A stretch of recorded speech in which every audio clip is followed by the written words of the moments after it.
Hi, everybody, and welcome to the Atheist Experience. This show is brought to you by the Atheist Community of Austin. I'm Jeff D., sitting in for our regular host, Ashley Perrion, and today's guest co-host is Karen Glasser. Hi, Karen. good to be on the show today. Looking forward to it.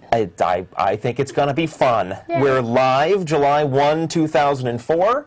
For those of you that don't know, the Atheist Community of Austin is a non-profit educational organization that promotes positive atheism and the separation of church and state. That's what we do. Yes. We have weekly meetings, Sunday mornings at Crescent City Beignets, that's 1211 West 6th Street, at 11 a.m., except for the third Sunday of each month when we have our lecture series at 12:30 at the Austin History Center at 9th and Guadalupe. Our next lecture will be on the 18th. The speaker is ACLU attorney Jay Jacobson, presenting a quick and dirty guide to the history of the establishment of religion clause in the First Amendment from colonial times to the present. Yeah. For more information, you can call our voicemail line. We still have that? I have no idea. I assume we do. If you don't get an answer, it's gone. These are my, I used to host the show a long time ago, and when they asked me to come in and sit in for Ashley, I just printed out my notes. These are like 3 years old. All the rest of the stuff is accurate, though.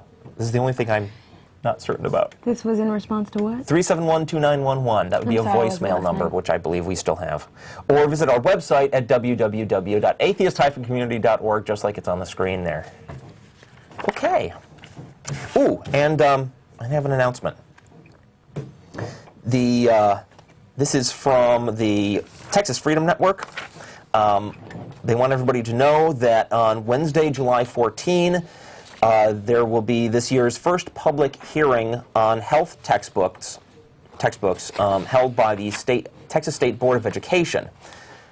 The stakes in this hearing, in the one that's scheduled for September 8, and in the final vote by the SBOE scheduled for November 9th, just 3 days after the U.S. presidential election, are seen by many as a struggle between science and ideology, in this case between medically accurate information that can help ensure the health of U.S. youth and evasions that quietly defer to the puritanical fantasies of the religious right.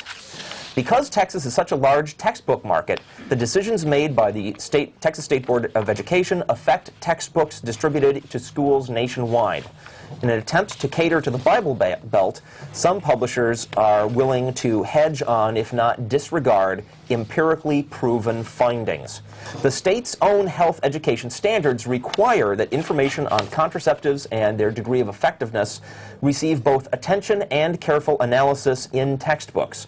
Unfortunately, some publishers are shirking that responsibility. Typically, members of the Board of Education expect those testifying to have read and to be able to refer to specific textbooks in question. If one plans to testify, you can check out the textbooks by visiting the Regional Education Service Center. The ESC here in Austin is located at 5701 Springdale Road. The phone number is 512-919-5313. The public is also free to address issues, though not specific texts, though that approach may have less of an effect on the board. Each person testifying will need to bring 25 copies of his or her testimony to give to the Board of Education staff. Again, the first hearing is on the 14th. The deadline for registering to testify at that hearing is already gone. But if you want to testify on September 8, the deadline is September 3. Also, individual members of the board can be reached by telephone at 512-463-9007. This information is probably, well, it's available on our website. If you go to atheist-community.org and follow the news link, this information is all there if you didn't catch important details. So there's that. Okay. Shall we do some news? Sure we shall. What's happening? Well, there's a lot going on in the world today with an election coming up. I'm really excited about this. My title for the show today is This is What Happens When We Mix Religion and Politics. I have an article here. This is my first article I'm going to start with, and I'm going to go into depth on this one because I've got a lot of other stuff. I'll just read headlines. But Kerry has been cited in a Catholic heresy case. This is John Kerry? John Kerry. Presidential candidate John Kerry has been cited in a Catholic heresy case. A Catholic lawyer has filed a heresy charges against Senator John Kerry for receiving Holy Communion as a pro-choice Catholic.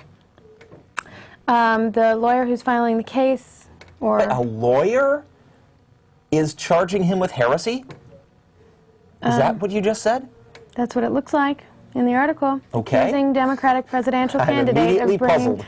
most serious scandal to the American public by receiving Holy Communion as a pro-choice candidate. No, it's not. I don't care. I'll bet a lot of non-Catholics don't care. And, you know, a certain amount of Catholics that are pro-choice, if there is such a thing, which Sure. apparently there is. Because Well, yeah. Kerry would be one. That's why this guy's after him. Mm-hmm.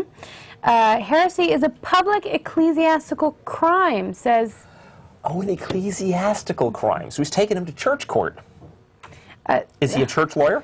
I don't know. I think I didn't read this article enough ahead of time. Okay. You read it. No, just kidding. No. I have a copy. You have I can follow along. Good. The complaint, by the way, is posted at www.defied.com. D-E-F-I-D-E? Mm-hmm, that's right. It affects entire communities. It is one of the greatest sins you can commit. Heresy. Heresy. Okay, I was going to say, would that be taking communion or being pro-choice? But I guess heresy is one of the greatest sins that you can commit. This guy's saying the heresy was taking communion while he disagreed, well, while he was not bending over and just doing what the church said in office. Right? Now, yeah. Now, see, my question was when I started to read this article, does that mean that because they want to excommunicate him from the church, that implies that he shouldn't be able to run for president anymore? Or, I mean, what are they trying to get out of this? And he says that his goal is his repentance, not his excommunication. They don't want to kick him out of the church for heresy, even though it is one of the highest ecclesiastical crimes, one of the greatest sins you can commit. They don't want to kick him out of the Catholic Church. They're afraid he might win. To repent.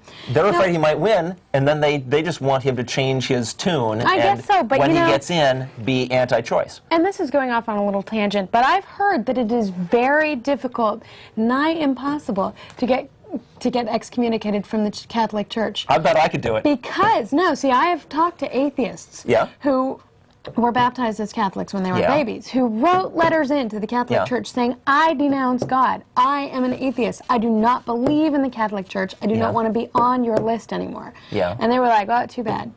Because they want to keep their numbers up. You know, I've actually heard that about Protestant churches as well, that a lot of Protestant churches, they inflate their apparent membership figures by simply not removing people from their roles who are not coming anymore. You know, they don't even know why these people aren't coming anymore. They just don't take them off. It used to be a very serious thing. If you even questioned the existence of God, we're out of there. You could be burned at the stake and stuff. That was pretty serious. Well, that's what they used to do about heresy. That now, but now you can't get out of the Catholic Church if you try. So they are suing him. I guess not suing, but they're filing heresy charges against him because he committed heresy, which is one of the highest crimes.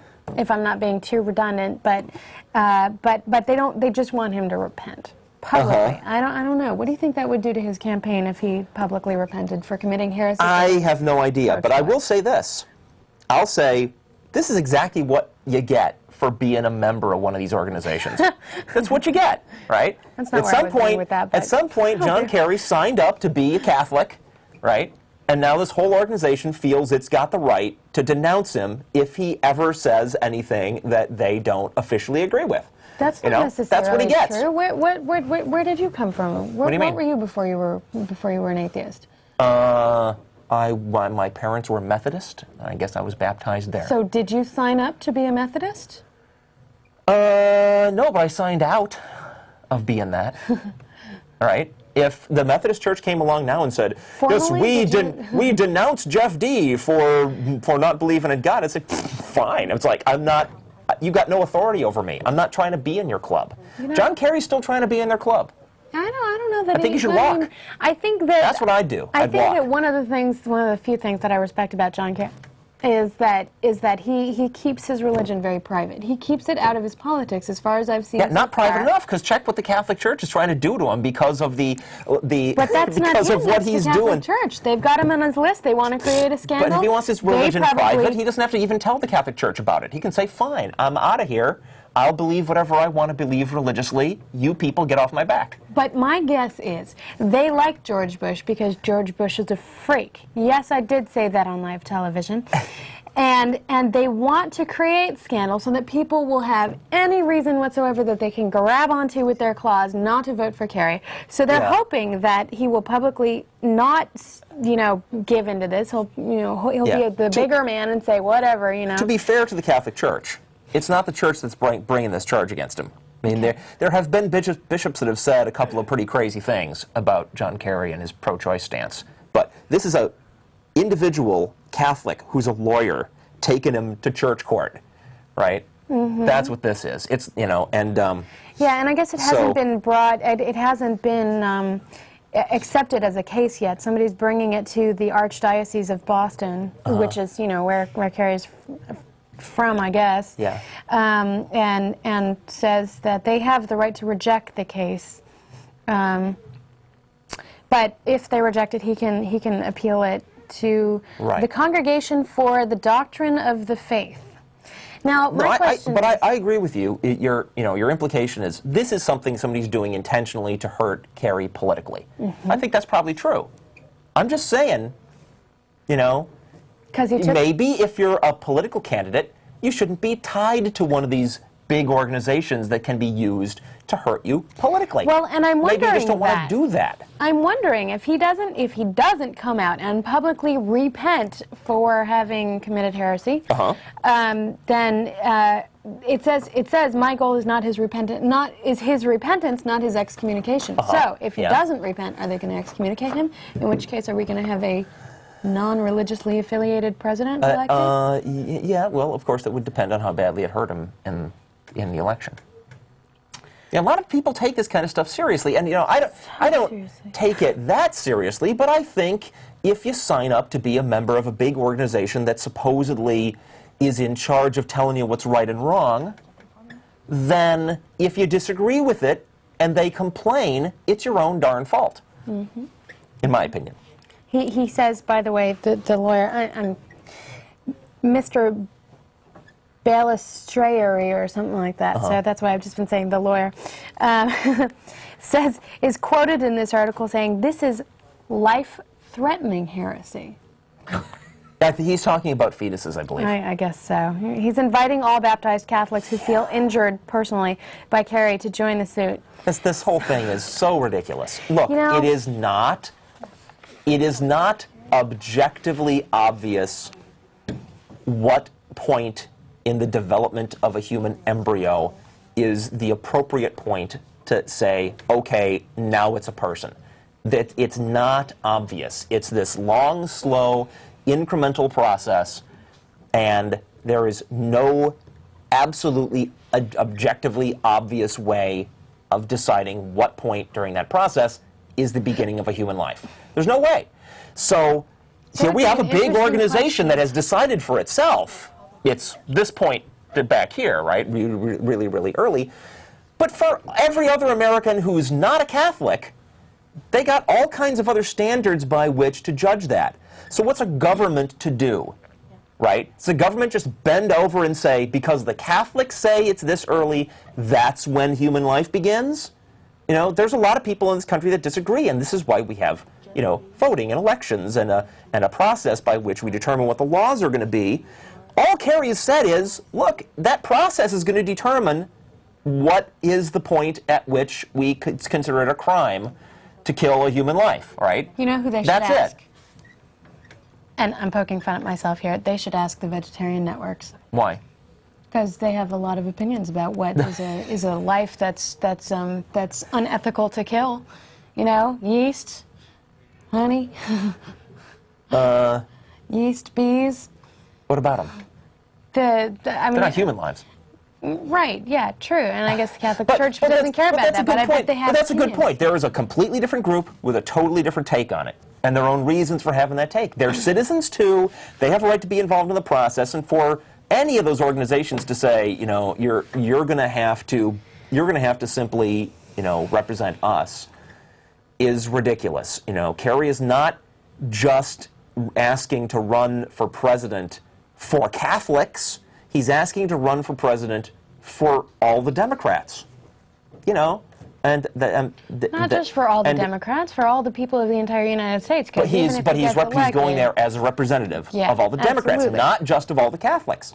So for the Catholic Church to say, you got to take our view and throw out the views of all the people that are not Catholics that we can't excommunicate, yeah, that's just horrible. But on the other hand, I got to admit, you know, if he wants to be in that organization, then he gets what he gets. I think it'd be interesting to see what comes of this. I think More so. on that later. This is just one example, in my opinion, of what happens when we mix religion and politics. I mean, the world is going to come unglued because you know, we can't elect Kerry because the Catholic Church wants to excommunicate him, and we can't elect Bush because, you know, the Southern Baptists and every other religious party that's not completely fanatic or doesn't completely agree with him wants to, you know, kick him out, and, you know. And we're stifling health and birth control and research and science and all that stuff because the Christians don't, you know, think it's moral and ethical, and you're stifling the entire progress of the universe by mixing religion and politics. Yeah. I mean, this is such a delicate group of rules to base the way you progress and the way you treat other human beings and the way you learn about the universe and the way you live your life, and I don't know. And we've gotten along so long in this country with people simply having their own views for whatever reason. Okay, maybe it's because of a religion, right? Maybe it's because they've actually personally thought about stuff and reached their own conclusions. Maybe it's because of some other group that they're part of that gives them a certain angle on these issues. We've gotten along for a long time with people just voting the way they think is correct and dealing with the consequences. It's worked great for 200 years. Now, all of a sudden, what we've got is all these pressure groups trying to actually manipulate the political process, to actually have more control than simply their influence with the voters that are in their camp. I think it's horrible.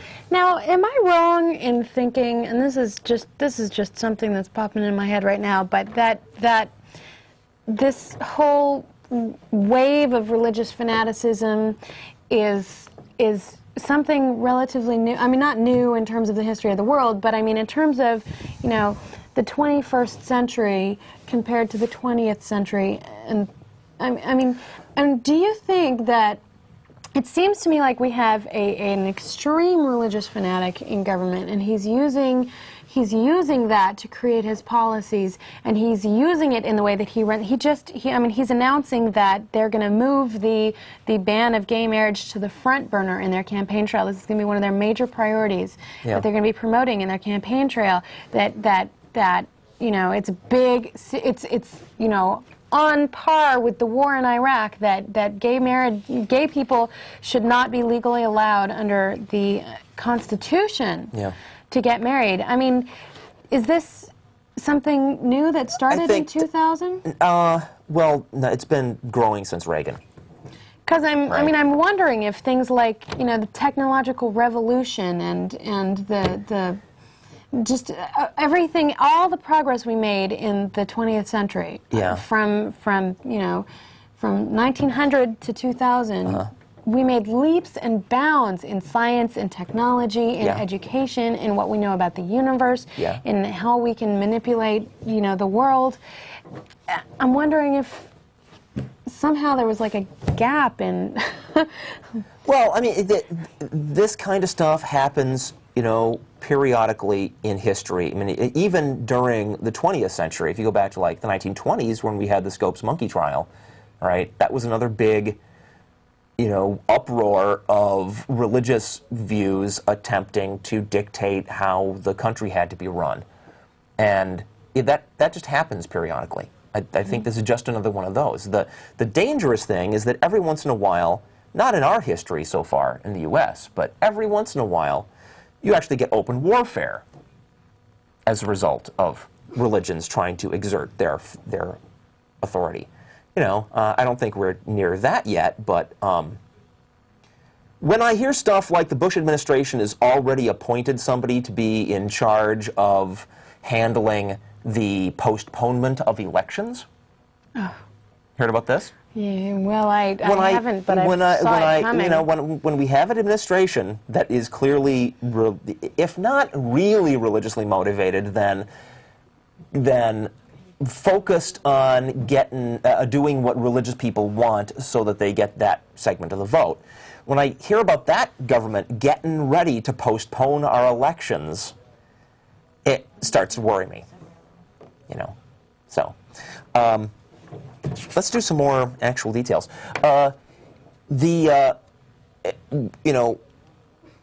Because the religious conflicts come back periodically and they happen over and over again. This is why Europe is so non-religious. Europe has had a much longer history than us. They've been through more of these things in their history, and they know what the stakes are. I just stumbled upon a very interesting film called The Last Valley. This is a film based on a novel by James Clavell, starring Omar Sharif and Michael Caine. And it's set in the 100 Years' War, and it's a brutal expose of the horrors of religiously motivated war. And the two main characters are atheists, unrepentant till the end, which I thought was pretty cool. But speaking of Europe... Michael Caine, huh? I like him. Yeah. Yeah, you should see that film. Speaking of Europe, there's something going on in Europe that's been building for a while that troubles me greatly, in spite of the fact that mostly I don't worry about Europe because, at least religion-wise, they seem to know what they're doing. There's this whole headscarf ban, or veil ban thing going on. You heard about this? Yes. But refresh me. Well, recently, the European Court ruled that banning Muslim headscarves in state schools in France does not violate the freedom of religion and is a valid way to counter Islamic fundamentalism. Okay, this is the European High Court of Human Rights said. And since then, French officials have warned Muslim activists against testing the state's patience after a second large Muslim group urged schoolgirls to defy a ban on headscarves when schools reopen in September. The headscarves, which will be banned from state schools after the summer break, surged back into the news when the large Union of Union of French Islamic Organizations pledged last week to give legal aid to any girl who is expelled for wearing one. A meeting of about 100 imams, or Muslim prayer leaders, in the region around Lyon joined the campaign on Sunday. The resurgent headscarf dispute has publicly split leaders of France's 5 million-strong Muslim minority and worried authorities who fear dramatic protests this autumn against the ban voted in March after heated debates. Moderate Muslims opposed to the UOIF strategy last week urged schoolgirls to avoid any action that would stigmatize French Muslims. Okay, I got a problem with this. I don't think even in a secular state you want to be banning religious expression like that. Even in public schools in a secular state. I just think that's a mistake. We don't do it here, and I think we're right not to. So I don't know. Maybe, it's cool of Europe to understand the dangers of religion, but I think they've maybe forgotten how religious violence starts. It starts by annoying them. You know, and they're saying that the goal of atheists is to get rid of religion altogether. They? You know, The fundamentalists here? Yep. Yeah. People who start these wars. Yeah. But that's not my goal. I mean, I think when I talk about separation of church and state, I'm not saying that we should make religion illegal. Right, absolutely not. I think that's bad and wrong. I think that is including religion and in church and state. I think that when you make laws against religion, it's just as much incorporating church and state as when you force your religion on other people through your laws. I agree. I'm being reminded by the control room that that the ban in France is on all religious paraphernalia, though I don't know the exact details, but it's my understanding that a little cross is okay, but a big cross isn't okay. Man, should they not be opening up that can of worms. Is there going to be like a number of, I guess it wouldn't be inches, it would be centimeters in Europe. Is there a specific size of cross that you can have? A specific width?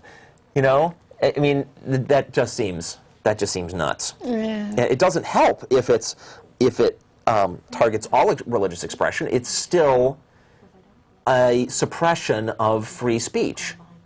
I can't agree that they're doing the right thing. You've got more on religious political shenanigans here in the U.S.? Well, I saw an article that looked really interesting about how something about Southern Baptists not liking the Bush campaign tactics, but I couldn't pull up that article, so I didn't go anywhere with that. I think you mentioned that you knew something about it. Some Southern Baptist organization has expressed dismay over the Bush administration's attempt to involve churches more directly in political campaigns. Mm-hmm. That's all it is. Well, it's true, but it's nice to see them recognizing it. It's good. You know, with all of the faith-based hysteria that we have in this country lately, I was starting to think that maybe religious organizations were no longer aware of how stuff like that would undermine their own goals. But it's good to see that they are aware of that. Somebody posed the question to me recently, do I really believe that Bush has a religious agenda, or do I think that he's using religion to promote his own agenda? And I couldn't answer that question. It was a really fine line. I'm not sure. I don't care, really. Because really don't care. I suppose if you look at the religious things that he's trying to promote, not all of them fall under the Episcopalian Church, you know, or they're a little bit too extreme for, you know, even the religious people he claims to be representing. So it's a really fine line. I couldn't answer that question. Yeah. We have some calls. Do you want to take some calls? Sure. Let's go to callers. You know, I probably should have had somebody instruct me in the use of this phone thing, which is different from the one they had back when I was on the show. What do you do? Is that the top button or the top button? So we're gonna go to line one. Bobby. Hi. Hi, Bobby. Hi. How are y'all today? Good. Thanks for calling. What's up? First, before I get to my question, I don't know if you heard this or not. Last week, I was reading CNN.com, and there was a story about Bush trying to get church directories. So yeah, that's what we're talking about. Yeah, so he could add those people to his mailing list. Right. And it's such a horrible thing that the Southern Baptist Convention has an ethics administrator, and that person said that it was, let me try to remember the word right now. Unethical? Horrible. Yeah. He thought it was horrible. I mean, this is somebody from the Southern Baptist Convention. I mean, it shocked me that he was speaking out against President Bush doing this. Yeah, surprising, huh? Because it was surprising. We get the impression all the time that those folks are just in his back pocket. It's nice to see them thinking for themselves. Yeah, for once. Okay, my question is: earlier you had mentioned, Jeff, you had mentioned that President Bush has appointed someone to delay the elections. I've unfortunately got this secondhand, so take what I say with a grain of salt and check the actual news media. Oh, okay. My understanding is that the Bush administration has appointed somebody to have the job of handling the postponement of the presidential elections, if necessary, claiming that they're worried that terrorist attacks will happen around that time and that the elections will need to be postponed. Oh, okay. That's part But of you the know, Patriot Act, every isn't it? evil regime that decides that it doesn't want to relinquish power comes up with some excuse like that. I figure that's probably going to be their little ploy, that the closer we get to the elections, they're going to put fear into us even more. We're going to get more than a weekly dose of fear. Yeah. And they're going to use that as a reason to get people to not go to the polls. They're going to bring up this preposterous idea that, you know, we have an exact threat now, and it's going to be at the election polls in November. Somebody in the Bush administration seriously needs to read a little fairy tale called The Boy Who Cried Wolf. Because they're not going to be able to keep getting away with this for, you know, it's got to be less effective every time that they fiddle with the color of the terror meter. Yeah. Okay, well, that was all I had to talk about. All right, well, thanks very much for calling. All right, bye. Okay, now to get rid of, I do that. Okay. All right, should we take another? Yeah. Let's see, we seem to have more lined up. We'll go to Mike on 2. Mike? Hi, guys. Hi, Mike. I was calling to talk about, I guess, Kerry in the Catholic Church. I find the whole thing sort of humorous. In a way, yeah. I hope Kerry wins because I thoroughly dislike Bush, but I hope it is still humorous in that there's nothing in the Bible that says thou shalt not commit an abortion. Nothing at all. In fact, the Bible seems to be advocate that an unborn human is not really the equivalent of a live human.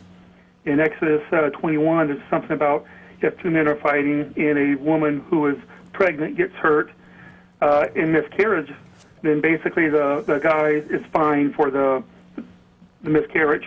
If the woman dies, then he is killed, a life for a life. So the Bible doesn't really consider an unborn fetus the same as a live human. So abortion really should not be considered the same as murder. Well, but again, this gets back to the public policy question. There isn't, even if it's said in the Bible that no, you must not commit abortions, right? That's murder. Even if it said it specifically, wouldn't change a thing. Not everybody in the United States who votes is a Christian.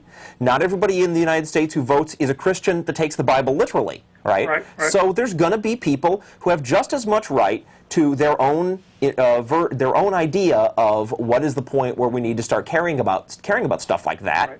And all those people deserve to be involved in the political process. And it's just as bad for the Catholic Church to step up and say, "You, Mr. Political Candidate, have to vote in accordance with our particular beliefs, and not as a representative of all the different people of the constituency that you stand for." Right. Well, I agree with you. What I was pointing out is that this lawyer is saying that abortion is taking a life, whereas the Bible doesn't support that view. But the Catholic Church does. So again, the Catholic Church doesn't believe in the Bible then. And now the Catholic Church... What a surprise. None of them really do. Well, even the fundamentalists who make it their business to claim that they are the literal interpreters, they don't literally interpret it. Now, another thing I find humorous is that the Catholic Church does believe in the Bible, and the Bible says thou shalt not commit adultery. And the Bible defines adultery as getting a divorce, basically. Unless your spouse is an adulterer yourself, you really cannot get divorced. Yeah. So any politician who does not advocate making divorce illegal is going against the Catholic teachings. And they should also be or should be brought up for heresy just as well as Kerry should be. Yeah. And again, they don't bring that up because they realize most Americans are for divorce, even other Christians. And so again, they don't bring that up. So it just points out the hypocrisy of this whole situation. Right. Yeah. It's all about pressuring people into doing things their way. Right. I mean, this whole thing against Kerry is just political. It's one lawyer. It's politically driven, and hopefully it'll come out that way. Yeah. That's all my ranting I had. Okay. Thanks. Thanks. Appreciate it. Thanks for calling. And that's just another example of how people, can interpret the Bible any way they choose, any way they want. That exact passage I've heard as evidence to support that abortion should be illegal. That's really like the only passage in the Bible that talks about an unborn child is that if you abuse a woman who is with child and the child dies or the woman miscarriages, then the man should be fined. Well, as he was saying, you could interpret that to mean, well, the man doesn't need to be killed as though the baby was murdered and he committed murder. The man just needs to be fined. That's really the first time I've heard that interpretation. Yeah. That's implying that that baby wasn't a real human because he only needs to be fined. But I mean, most people say, well, see, it does talk about how you should be punished for killing an unborn child. Yeah. Yeah, but, if you start laying into religion on charges of hypocrisy, right, of claiming that this book over here is their holy writ and that's all exactly the instructions from their God, I mean, you'll never stop. But they're free to do that. They are free to interpret, poetically or conveniently anything in their holy book that they want. I don't even care. I do care when a presidential candidate who's supposed to stand for, in Kerry's case, all the Democrats or anybody else that wants to vote for him, is when an organization he's part of tries to manipulate his vote. That bothers me. Let's go to Aaron on... Oops, I'm sorry. That was wrong. Jane. Jane? Hello? Yes, Hi, Jane. I am a Baptist, and I'm appalled that Bush would try to get the roles of the church. Yeah. And I'm appalled, and I'm a pro-choice, and I'm appalled that the Catholic Church stepped in and wants to make us all, if you kill an unborn baby, then you have 2 murders and so forth. This is so disgusting, Yeah. and I thank you. Bye-bye. Oh, thank you for calling. Thank you. All right. Yeah, case in point, right? I mean, not even everybody in a particular religion agrees with well, let's say that's a bad example. She is in agreement with the Southern Baptist guy we were talking about before, their ethics commentator, who said that Bush trying to get the membership list from churches that's beyond the pale. I don't know where I'm going with this. Let's talk to Aaron. Aaron? Hello? Hi, Aaron. What's up? So, let me get this right. Atheist is a religion. No. It's not. No. So what do you believe in? Well, atheism is not about what you believe in. So, The word atheist, a person is an atheist if they don't believe in any gods. atheist is the word for it. Okay. Yeah, we don't believe in any gods. So can you explain love to me? Sure. Unconditional love. Unconditional Where love? Um, does that come from? If there's nothing, I'm not aware of such a thing as unconditional love. Love is a biochemical process that goes on in our brains. Yeah. Right? Everything's mind over matter. So. What? Excuse Mind me? over matter. No. Everything. No. Well, almost. No. So Chemicals. there's no truth in that saying. No truth in what thing? Mind over matter. Everything's mind over matter. I'm not. Yeah. If you mean what I think you mean, what people usually mean when they say mind over matter, like psychic powers and stuff, no, I don't believe in that either. Something like that. And most atheists don't, but I actually know that some Those are atheists most do believe illnesses. in like psychic powers, but Most illnesses are mind some. over I mean, matter. huh? Like bulimia, stuff like that. I don't know what you're talking about. He's talking about how psychosomatic illnesses. There Saying are that you such can- things as psychosomatic illnesses, but far from all illnesses are psychosomatic. So, do you believe in UFOs by any chance? We were having this believe conversation in. the other day, weren't we? I think it's. I don't think there's any good evidence that we've ever been visited by extraterrestrials. Yeah. But I'm not if somebody trying to said diss you. compare the odds of say angels and space I believe aliens. Guardian angels. What? Guardian angels? Any kind of angels. If somebody asked me, I have experience with one, so I Dude. believe. I'm trying to say something that will maybe help you understand. Yeah. Okay. If you asked me to compare the odds that angels are real versus the odds that UFOs are real, Yeah. I'm going to side with the UFOs. Yeah. Right? Because UFOs are just like, the idea is they're guys that evolved on other planets that built machines that got them here. Yeah, we're aliens. That doesn't violate any known physical laws, whereas angels do. Well, see, this show called Atheist Experiences, I view atheist conversations, and I don't really believe in Jesus. Okay. I believe I'm God's son. I don't want to call myself Jesus. I would call myself Jesus because I'm Mexican. But anyway, Uh-huh. I don't know. I believe in reincarnation. I would Okay, like good for you. Who cares? Yeah. We don't. Well, what do you think? About what? What do you think after death? You just go to sleep or what? Well, you know, if you turn off the power to your computer, right, stops working. Yeah. That's what dead people do. They stop working. Yeah, but Well, a you lot of just be people use that black for the argument. rest of your like what? A lot of people have heard I that. really shouldn't be asking you because no one knows, but I don't know. Right. I believe, Yeah, and what most do you atheists believe, that when you die, I think the computer kinda example cute. is a bad example because a lot of people come back with that and say, well, but you can turn a computer back on, and that's what reincarnation I'm beginning is. to suspect Aaron is not entirely serious. No, Aaron, I'm thank serious. you, thank She you is for your kinda call. cute. Give it up for your host. Pardon me? Give it up for your host. That would I mean, your. Never mind. Co-host. Thanks for calling, Aaron. Yeah. Thank you. All right, take it easy. Yeah. Briefly, let me respond to that. There it goes. I mean, and I've talked about this on previous shows, but I mean, most atheists believe that when you die, I mean, you cease to exist. Your body decomposes. Your brain and all the chemicals that cause you to have a mind and have a thought process and have, you know, whatever spirit you have, just stops. It decomposes and it turns into the earth. And you know, personally, I believe in the cycle of life. I believe there's a certain element of reincarnation in the fact that your body decomposes into the ground and fertilizes new plants, and the plants feed new animals. And Yeah, but you know what? I'm not going to agree with calling that evolution, or calling that reincarnation. I don't call it. Because you don't get to enjoy any of the stuff that yeah, happens well, after. you're not aware of it because you're dead. Right. So, you know, for me, big deal. Yeah. Let me talk about something that is some good news. Does everybody remember when, after 9/11, there was a survey that found that about half of the people in the United States agreed that the First Amendment goes too far in the rights that it guarantees?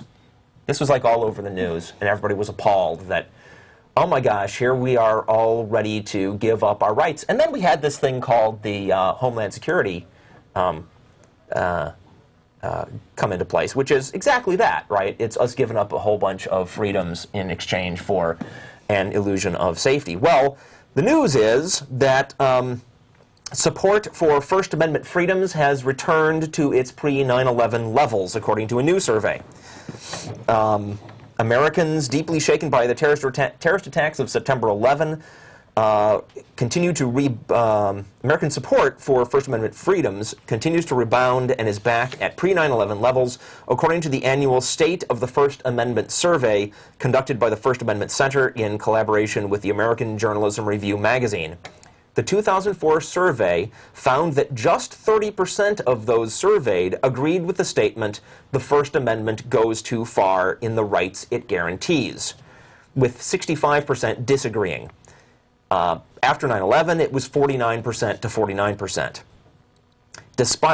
According to Gene Policinski, acting director of the First Amendment Center, despite the ongoing war on terrorism worldwide and regular warnings from authorities about domestic attacks, a significant majority of Americans continue to support a free and open society. Still, having about 1 in 3 Americans say they have too much freedom is a disturbing figure. And that's what I was talking about before, you know, with the whole boy who cried wolf thing. The Bush administration can only milk this fear of terrorism so far. And that's evidence that it's no longer working for them. What else have you got? What else have I got? Well, I've got, and I would like to remind callers that on Sundays this is a live call-in show, and do please call us in with questions. Call us in to heckle us. Call us in to accuse us of being devil worshippers. Call us in to tell us you're Jesus. That's right. Do please call us. Jesus, if you're out there, we'd like to hear from you. We really would. Oh, hey, look, the line just lit up. That was fun. So- I would like to remind people also that, you know, the point of our show is mostly educational based, just a little bit of awareness that there are atheists out there, that we don't believe in the devil, that we aren't immoral people, that we are, you know, relatively well educated usually, and that we, you know, care about what happens in our country in terms of separating church and state. You know, we're I don't know. We're not all You're doing demons. great. We're not demons. I just No. want to make that point clear, okay? And we're not angry and bitter people either. So I have a story in the news here. More about sex education. Okay. It's from the New York Times today. Experts in sex fields say conservatives interfere with health and research. It appears that you know, it's just more about sex programs are having to justify themselves to conservative people who believe that you should not be teaching how to have safe sex. You should just be teaching about abstinence before marriage in order to, you know, prevent things like disease and pregnancy. Mr. Wagner, who is the president of Advocates for Youth, was quoted saying, "For 20 years it was about health and science, and now we have a political, ideological approach," he says. "Never have we experienced a climate of intimidation and censorship as we have today." They're having to hide what they do if they talk about anything other than abstinence. And I mean, I'm seeing more and more research studies coming out proving that the people who are taught abstinence before sex, you know, abstinence before Everybody sex. abstains before sex. Abstinence before marriage just doesn't work. Right. Well, that's That's some of the research that is being suppressed by this administration. I mean, they've got an ideology that says we want to promote just this abstinence thing because we can't, you know, because of our religious beliefs, we can't get past the idea that that any kind of sex outside of wedlock is a sin. Therefore, we're going to use our political power to make sure that all we ever teach people how to do is not have any. And they're doing that, it says, by spending the National Institutes of Health. They're wanting to stop the National Institutes of Health from spending $1.5 million on studies that are wasteful and unnecessary. They're saying that if you study whether or not teaching abstinence before marriage, as opposed to teaching, you know, preventative and safe sex, is beneficial, is just a waste of tax dollars. You shouldn't be wasting your money on that kind of research. We got some more calls. Great, let's take calls. Let's talk to Thomas. Thomas, you there? Yes. Hi. Hi. I just wanted to make a comment on something you said, Jeff, earlier. I thought that it was very good news to hear the report that there are people out there that understand that we need to have First Amendment rights. However, the problem is with the legislature. I don't know if you noticed last week, the House tried to pass some. They tried to take some of the teeth out of the Patriot Act. Yeah. And of course, it didn't pass, and a lot of it had to do with presidential veto. Mm-hmm. So I just wanted to let people know that people are becoming more aware and understand the importance of the First Amendment. And yeah, but don't be discouraged by that, because you'd expect the government to lag behind the general public on lagging issues like indicator. that, right? They'll catch on. Yeah. Or if they don't, we'll replace them. I just wanted to, exactly, I wanted to make sure everyone knew where the problem was, and that it is with the legislature and the president. Thank you. Okay, Bye. thanks for calling.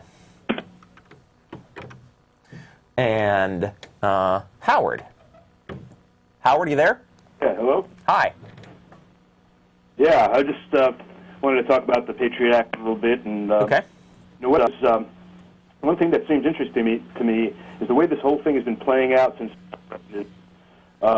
when things are going well, you can talk about freedom, you can talk about free speech, and that's all fine, and really all you have to worry about is things like, President Clinton's peccadillos, or what you don't like about Hollywood, that they're too sexual and too violent, things like that.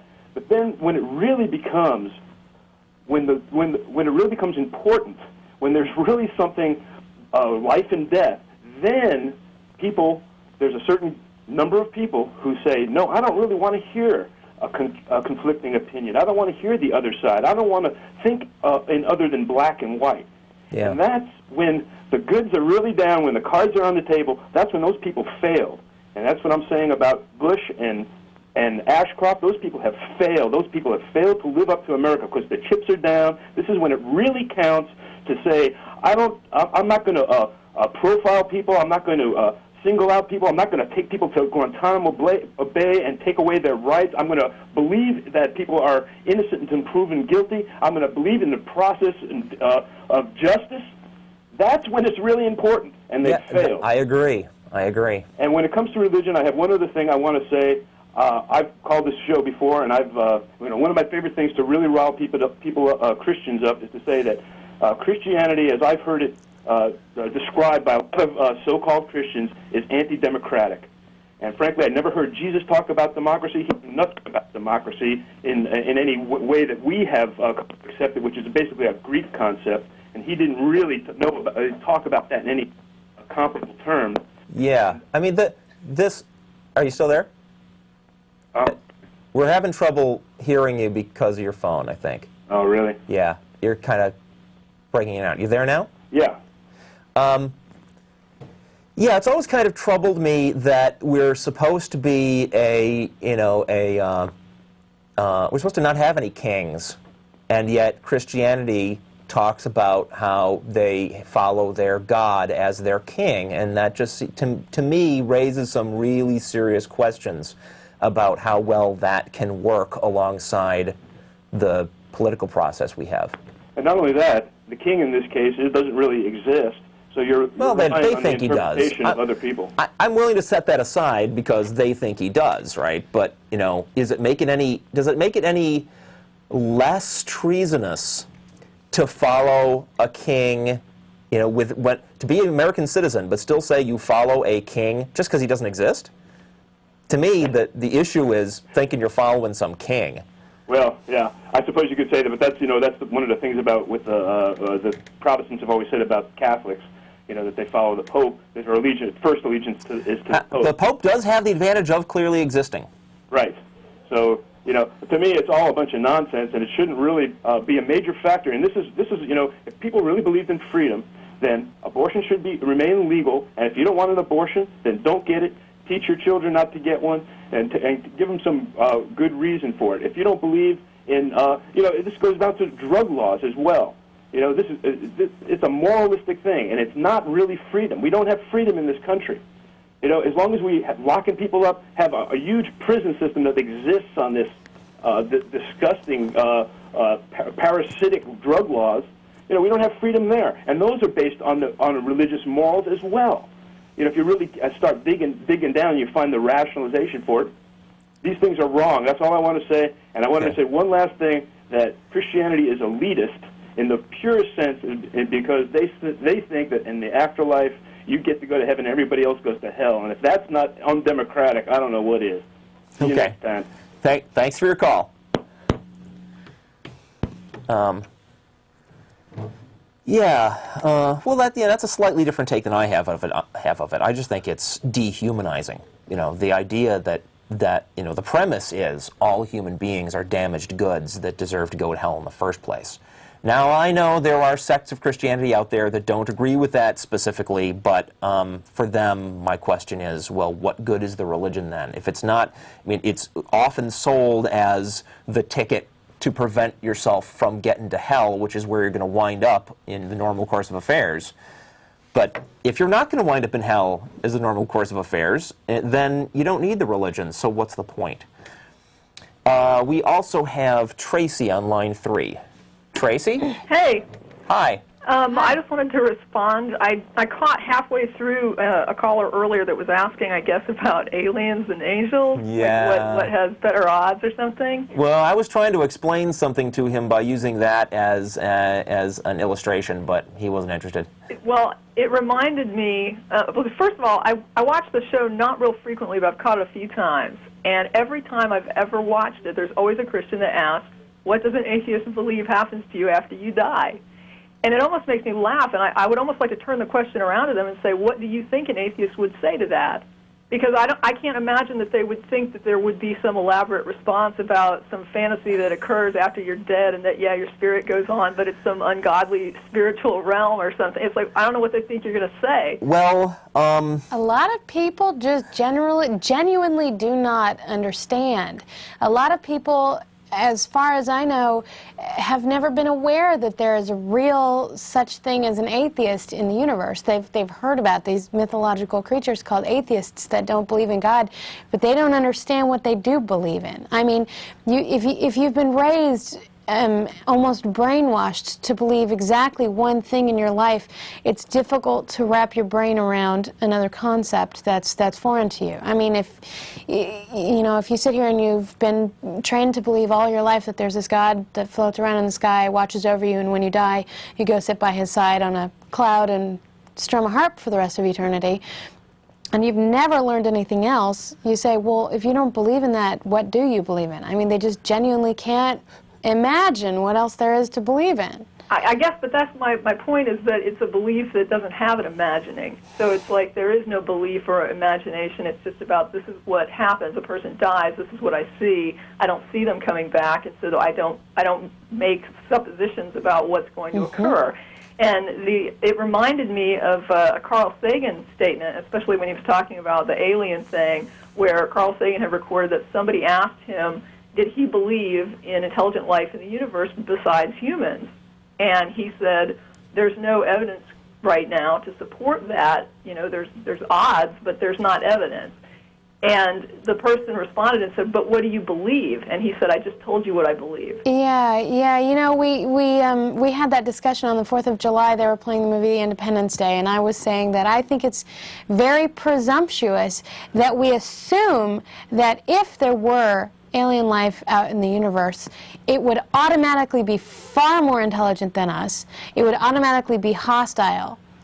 And, you know, Jeff's response to that was, it's presumptuous of us to assume that in this vast universe, we're alone in the universe. I mean, I don't think that it automatically has to be, you know, way more advanced than us, way more technologically advanced than us, way more intelligent than us, although it can be. Right. No, I mean, I understand what you're saying. I felt that the question to him was kind of funny, and that for him to put forward that there's no evidence of this, and someone to say, but what do you believe? And he says, well, I believe there's no evidence for it, then it's almost like somebody wants you to presuppose something. And with the death thing, when somebody asks me, what do you believe happens when you die, I just say, well, there's no evidence that anything happens to you when you die. Right. You're just dead. And so my response to these people isn't that this isn't my belief, this is what we see. Now, as far as thinking that something happens after you die, that's a belief. That's you inserting something and saying, okay, then after you're dead, let's speculate on what happens. My response is another Sagan quote, which is that when you can't prove a thing, there's no way to prove it, it's vertically worthless. So for someone to speculate all day long, or even for 5 minutes, about what happens after you die, unless they're going to plan on putting this into a lab and trying to prove this thing for some purpose, it's just a waste of time.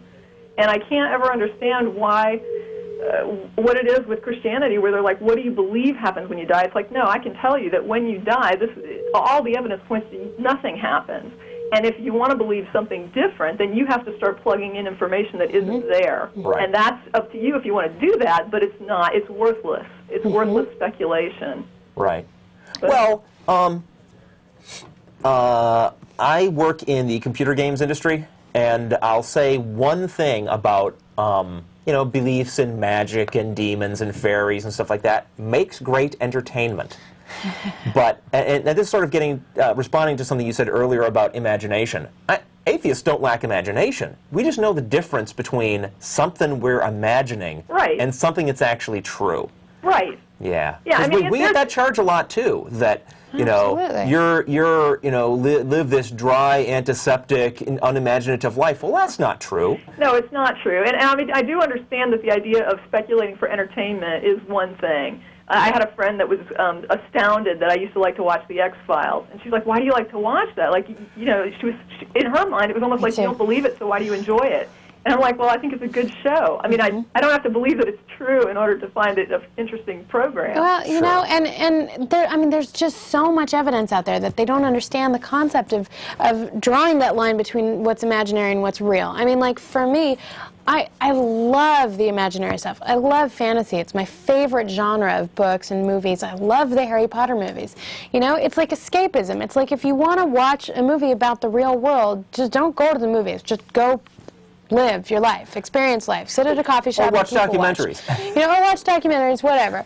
But, you know, if you're going to go to a movie, watch something that doesn't have anything to do with your everyday life. Watch a fantasy, but even the Christians can't accept that. Even they take Harry Potter and they freak out that it's possible that the people who acted and wrote and directed and starred in this movie are actually practicing witchcraft. They are actually witches and wizards and sorcerers who are dabbling in evil and writing on broomsticks. Yeah. Because they don't understand the difference between imaginary and real. Yeah, which is pretty amazing. I mean, it's like, yeah, I mean, just the fact that they're Christians to me shows that you're right. They don't understand the difference between imagination and reality. But just that whole thing of not understanding that it's like, you know, as the Christian, you're the one inserting the supposition. Atheists are not supposing.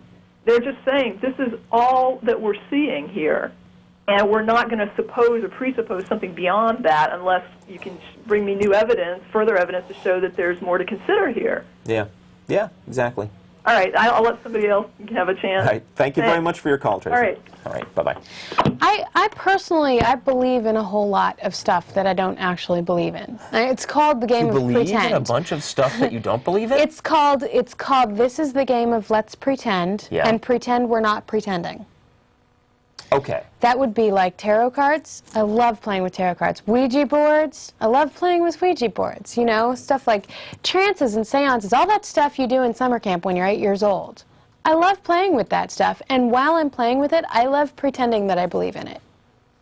You know? Right. But you know better. But I know better. Yeah. I mean, I don't honestly, I've Sure. heard a lot of As people say. entertainment, it's no big problem.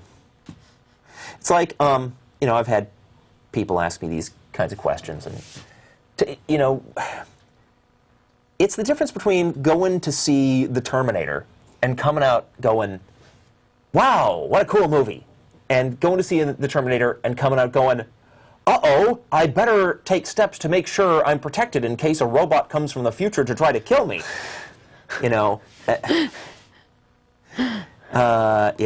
matters whether it's true or not. Shall we go on? Yeah. Okay, let's go with Anthony. Hello. Hi, Anthony. Yes, I'm listening to you guys. My question is, how many true Christians do you guys really know? I don't know. You know, it depends You know, what Christian you ask. Yeah. Because some Christians say other Christians are true, and a different Christian will say, well, no, those same Christians are not true. This is one of my big What do you problems. know? Do you know what it means to be a Christian? For me, anybody who says they're a Christian, that they believe in Christ and worship that particular God, that's a Christian. No, that's not a Christian, though. Well, See, this is what dude, this is what y'all misinterpreted what a Christian is. Dude, And when you guys figure it out, then and come up Okay. with a consistent answer for us, then we'll follow some more specific definition. Okay, Why should we not take people's word for More it? to the okay, point. but here's the thing. First of all, y'all presuppose a lot of things. First of all, when you say a Christian, the reason why I ask you how many Christians do y'all really know is because it seems to me that y'all take the narrow view of maybe some wacky person who says they're Christian. The Bible says, not everyone that say unto me, Lord, Lord, shall enter into the kingdom. See, what y'all doing is taking some wacky person and saying they presuppose it. Now, let me ask you this. Have you ever been in an exorcism? Sir? Have you ever been in an exorcism? We'd like to respond to each of these points as you raise them. Okay. So when you finish one, just give us a chance to Okay, comment. have you ever been in an exorcism? On your comment about presupposing that all Christians are wacky, we know that all Christians are not wacky. right? I don't hear it on your program, though. Well, when we're doing the news, we're talking about things that get in the news, which tends to be the more extreme stuff. I know that all Christians are not completely wacky, but we do think, because we're atheists, right? We think there's one wacky thing all Christians have in common, and that is you believe in an invisible man in the sky. No, I don't. Okay. I don't believe in invisible. That's another misinterpretation. Whatever, however you want to define the God that you believe in, he's not visible, and you believe in him anyway. We think that is a sort of general wackiness shared by all Christians. So your belief is you believe in nothing. I believe in all kinds of things, just not any invisible guys. So then, in other words, do you believe in evil? Do I believe in evil? Yeah, do you believe evil exists? Do you mean as With some kind E of or a lowercase evil? e? Oh, come on now. Those are semantic games. You know what I mean when I say evil. No, I can answer this question. Okay. If you mean evil as some kind of supernatural force, no, I don't believe in that. If you mean evil as a generic term for behavior that is antisocial and bad for us to tolerate, yeah, I believe that happens. Now, what is the source of that? You think people are born evil? That's human beings. You think people are born evil? No. So where is the source? Or they have to get it I from think somewhere? the way human beings are born is imperfect, and I think human beings are born. Before you go, you believe that they're born imperfect. Who said they was born imperfect? Who said that? I just said that. Okay, but where do you get your interpretation from? Well, I can imagine what a perfect person would be like. No, and we're not that. But so you've never seen it. That's the point I'm making to you. You said that people are born imperfect. How did you know that people are born imperfect? How do you know because that? I can imagine a perfect one, and we're not that. You can imagine. Sure. But you have to be getting it from somewhere. No. So you just believe that people are born imperfect, right? Yeah. And evil, and they're born evil. I can compare people all kinds of stuff. You believe everybody are born evil? No. So give me somebody who are not evil, that you consider not evil, that was born. I don't usually categorize people as evil or not evil. I categorize acts as evil or not evil. Right. That's my point. When one day Adolf Hitler went into the bathroom and brushed his teeth, he wasn't doing any evil at that moment, right? So that right then, evil is not an issue. Now, when he goes and signs the papers to send a bunch of Jews to Auschwitz, that's evil. So do you believe that and I know you got some other callers, do you believe that Adolf Hitler, do you believe that he's going to pay for his atrocity? I believe he did pay for his atrocities. When? They pulled his moldering corpse out of the bunker underneath Berlin. I believe he did pay for it. I'll say that again, I didn't hear you. They pulled his remains out of a bunker underneath Berlin. He paid for his behavior. Where's the payment, though? That's it. He's dead. He died. He died horribly in a bunker underneath his capital city. So with all the killing that he done. Yeah. In other words, let's say if a person who never done that got killed in a bad car accident, so you put him on the same level with someone who got into a bad car accident and died, right? I have no idea what you're asking. What I'm saying is, if you say that was his punishment, then evil ultimately wins. That's no punishment. How's that? That's not a punishment because everybody's going to die. So that's not really a punishment if everybody's going to die. Oh, well. That's not punishment, though. Well, I'm sorry. If everybody dies, then the difference between a guy who's punished and a guy who's not punished is what happens to them during their life. The question is... Not some mysterious...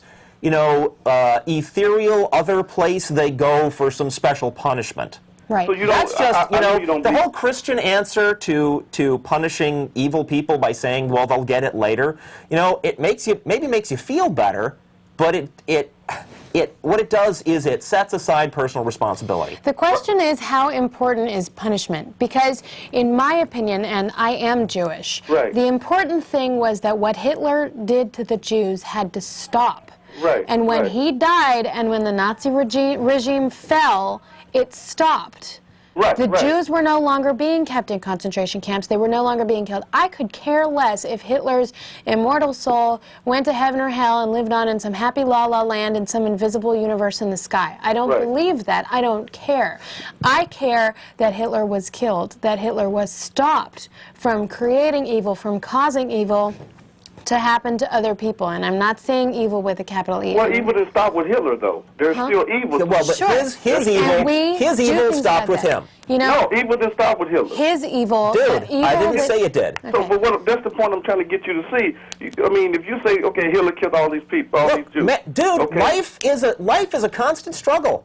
Okay. That's just the way it is, Well, let me right? tell you. We're in this universe of blind, uncaring natural laws with people who have inherited a lot of instincts from our ancient tribal ancestors.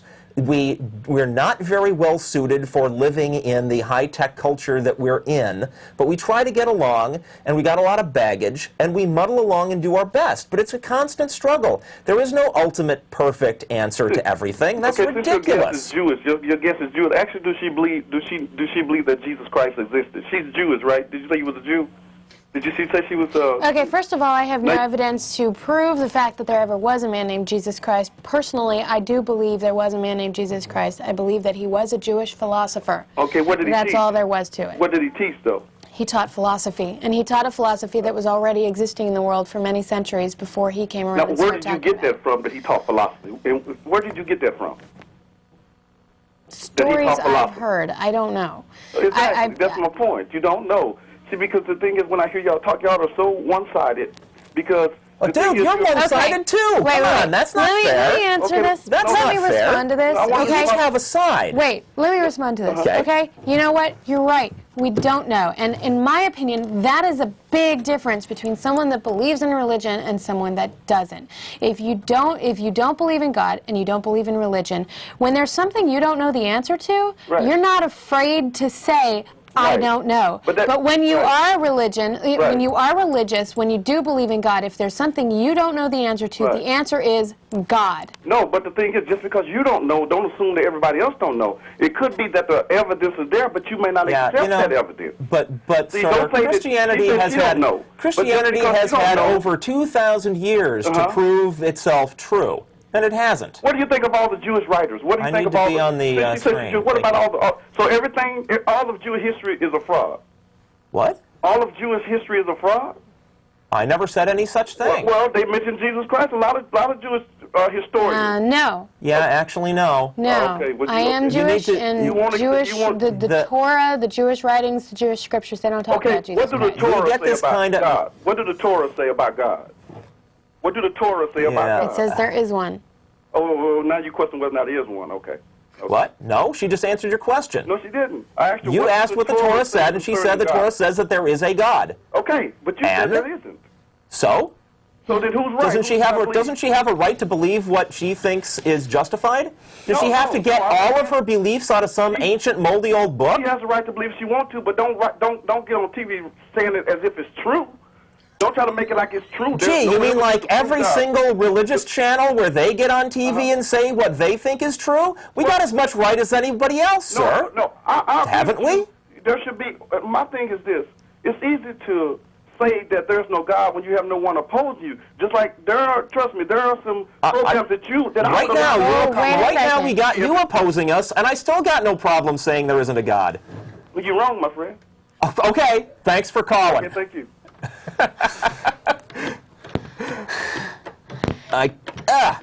How do I make that line go away? Just press drop. It and looks then to be press done. one. Does it one Okay. at a time, not at the same time? Yeah, you don't the have to old do it at one the was same time. he had to hit the buttons at the same I time. see. You don't have to do it at the same time. Woo! Well, that was a roller coaster ride. Yeah. Let's have another. Okay. It's one and then drop. Yes, Oh, thank one you. and then drop. Okay, Okay. we're going to go to line 2. Stan. Hi. Hi, Stan. Can you hear me okay? Yeah. Hi. Great show. Thank I you. really appreciate you guys. You guys actually talk about the Bible more than most Christian shows do. And coming from my perspective, I'm a person who loves Jesus, and I believe in the Bible, but I believe what the Bible says, which we are facing right now, is prophesied with a big corruption of the religious that you see out there. And so what you're seeing is a picture of something that was actually prophesied to happen, a whole big corruption of people believing in a false religion. And when you study the Bible in depth and learn a little bit more about it, you can see those kind of things. And a lot of things that people tell you aren't in there, like hell being a place where you burn forever. And I know a lot of people have problems with that. And and for good reason, because who would want to believe in a God that would be so cruel as to, throw half of us into a cauldron forever? And that's just not in there. And so my point is that if you maybe looked at the Bible a little more in depth, you can get by a lot of the problems that you have with it. And my problem with you guys is that you have your own thing that you don't believe in God, but yet you're creating a whole nother religion in itself. No, it's not. In a way. No, it's not. Without, I know you argue that. It is possible to do that. Can I make a comment? It is possible to do that. There's a group up in Dallas called the North Texas Church of Free Thought, which is an atheist church.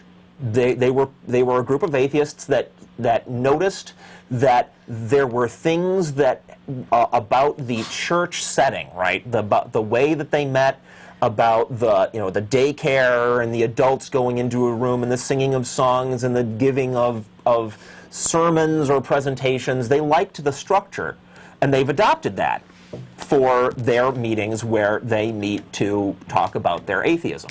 So it's possible, but there's nothing inherently about atheism that makes it a religion.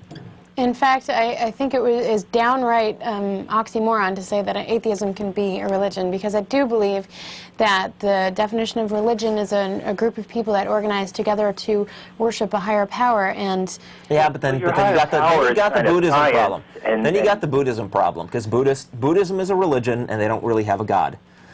Yeah, so there's got to be kinds of religions that aren't theistic. So and you guys don't get tax-exempt status, from what I understand. No, but they should. Those organizations those atheist organizations that want to function like churches should be getting the same tax-exempt status as any other churches. See, it's kind of evolving into that in a way where it is almost like another choice for people. I think what they're doing up in Dallas is an experiment. I wouldn't say it's evolving that way. I don't think churches should get tax-exempt status. I think that's crossing the lines of separation of church and state. Well, if anybody should get it, then they should get it too. If churches get it, then atheists should get it too. Otherwise, it is biased and it is discriminatory. But I don't think anybody should get it. And I think there is a rising atheist movement, and maybe that's what you're seeing, because atheists are getting more outspoken and higher profile. But that's pretty much a reaction to the rise of religious fundamentalism and its effort to turn our country into a theocracy. Yeah, that's self-defense. Very scary, and I'm scared as everyone else should be. But in certain regards, though, your efforts are put into a belief system which it's not a system. It's not a system. We look at other people and they say there's these entities that we call gods that we worship, and we look at them and say we don't see any evidence that those entities exist, so we're not like you guys, and the word for that is atheist. That's all there is to it. There's no system.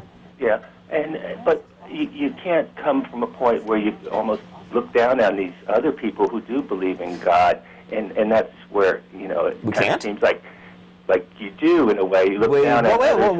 Why can't we? I mean, Christians look down on us. Christians look down on everybody that's not a Christian. But now I know you came at us with neither one knows for sure, right? I mean, we don't know if there's a God. You don't know. You can't prove it. Yeah, but all that most atheists say about Christians is they think they're wrong. But what most Christians say about most atheists is that atheists deserve to be tortured forever. Well, that's not true. Now, I know you personally have your own special take on this whole thing, and it might be fascinating to ask you about that, but we have more callers lined up. Well, thanks for taking my call. All right. Have a good day. Bye. Thank you. Bye. One of my big problems with... That worked that time. Go ahead. One of my big problems with religious people is if anybody disagrees with them, they say, well, the problem at its root, the reason you don't agree with me is because you don't believe in the same God I believe in. But the reason that you think you don't believe in God is because nobody's given you the correct definition of God Right. yet. Or you haven't read the book enough. Right. Or you've read it and you haven't understood it right. Or you haven't opened your heart. Using the or examples blah, of- blah, blah, blah, blah, blah, blah. You're using Never the a examples question of of people actual that evidence. think they're Christians, but they're not really Christians. I'm really a Christian.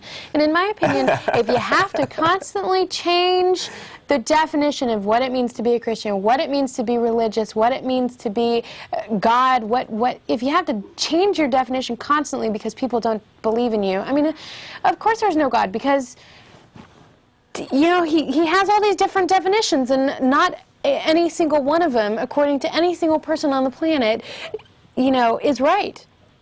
Because if I say that that's wrong, you're going to say, well, that's not what I meant. I meant something else. Yep. That God that I was talking about a minute ago, that God no longer exists. And even this God exists. And he said, oh, wait, you still don't believe in him? Oh, well, he doesn't exist either. This other God exists. And you see the same thing, you know, not just between different people now not being able to agree. You follow a single religion back in time, and it's a constant series of adjustments to modify the religion to fit with the established knowledge of that time, or the established social structures of that time. So let's go on to Todd. Todd, you there? Hi, yeah, long time watcher, first time caller. How you guys doing? Good, how are you? Doing excellent. I've got a couple points on what we've been talking about today. First off, when you're saying that most Christians hate atheists, I got to disagree with you on that. No, I'm not saying most Christians hate atheists. I think most Christians are unaware how incredibly evil and insulting it is to suggest that a whole other class of human beings deserves eternal torture. Well, we're taught to be, you know, forgiving and to accept, and that's the base of what Jesus Christ wanted. Okay, I don't care. You worship a God who you believe is going to torture us forever, and you're cool with that. Well, tell me this. this. I think any human being who encounters a religion that says this entire class of people is going to be tortured forever, not because of anything necessarily that they've done, but just because they're not in the religion, right? Any decent human being ought to look at that religion and run screaming in the other direction. You can if say you don't, that. If you don't, then I think maybe you're not aware how hateful it is, but it's pretty freaking hateful. Well, you can say that, but if Jesus was a Jew, why did he have a Puerto Rican name? Okay, thank you for your call. All righty. Oh, he was just a goof. Let's talk to Mike.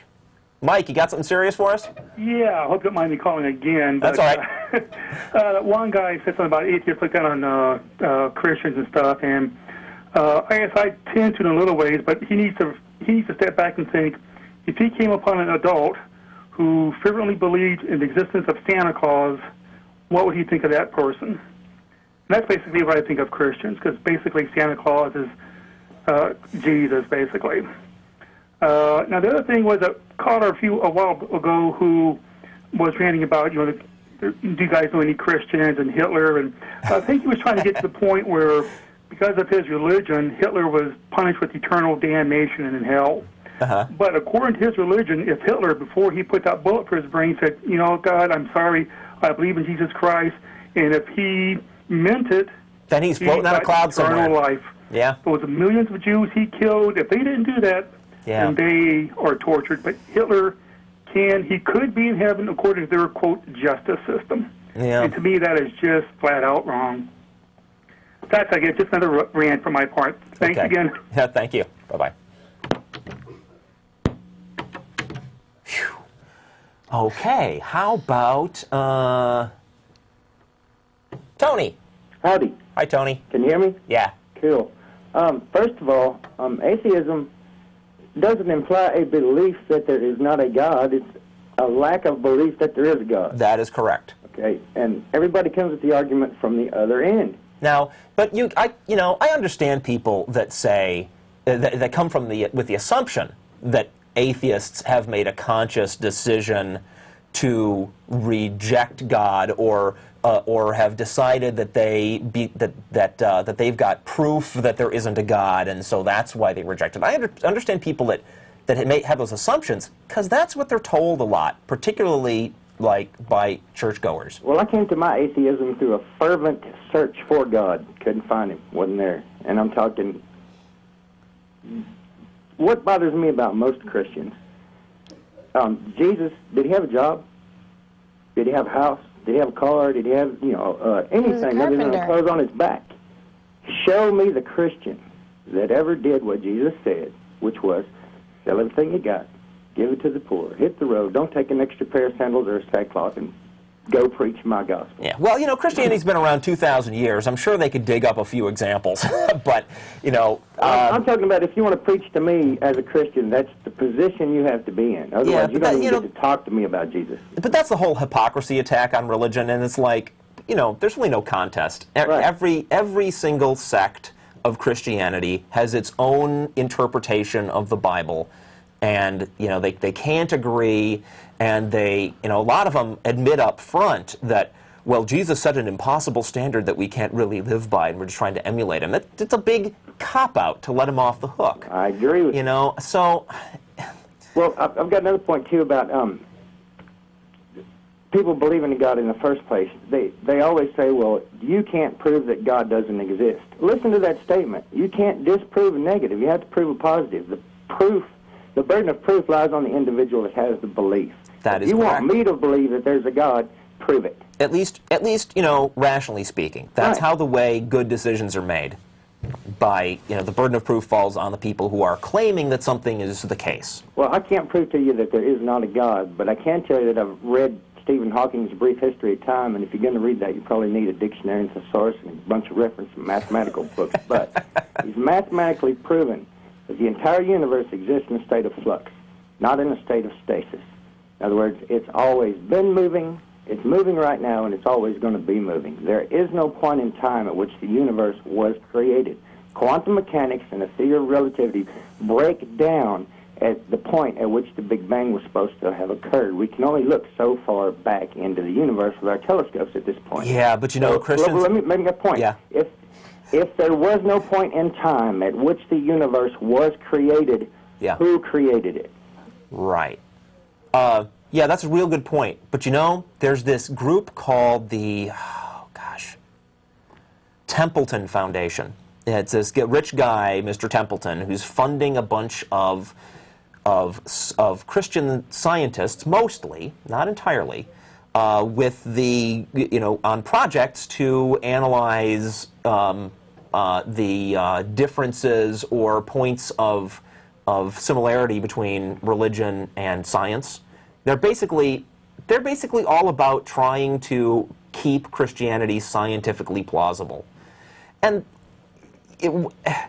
when we're down to the level of quantum physics, these guys are way willing to take advantage of the weirdness of quantum physics to try to shoehorn their God in there somewhere. But they're doing bad science by going into it with a purpose in the first place. They're looking to prove something in the first place rather than just looking objectively what's occurring. You are absolutely right. And we as human beings made up words. We didn't find these words written on a cave wall. Everything we're saying right now is something we're imposing on the way the universe works in the first place.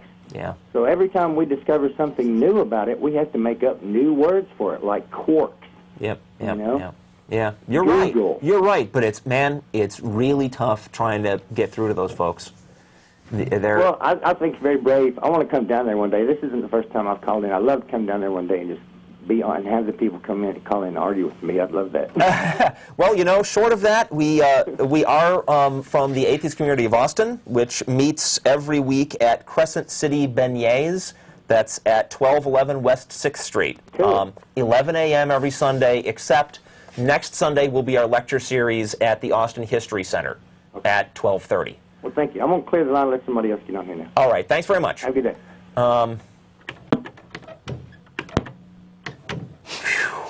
I don't know why it takes 2 times every time.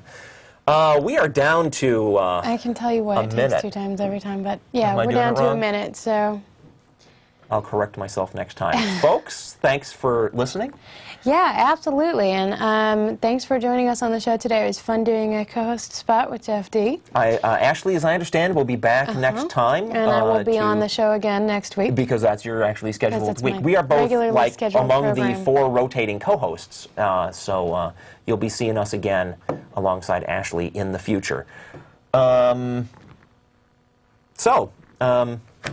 Thanks again for watching. Thanks to the crew. Thanks If to the you have any audience here in the further studio. questions that Thanks to didn't- our callers. There were some callers that didn't get their questions answered. You're welcome to email TV at atheist-whatever. TV list. Go on the TV. Go to the atheist-community.org, and you can respond to calls about the show on our email list. Yes, you can. Folks, bye-bye.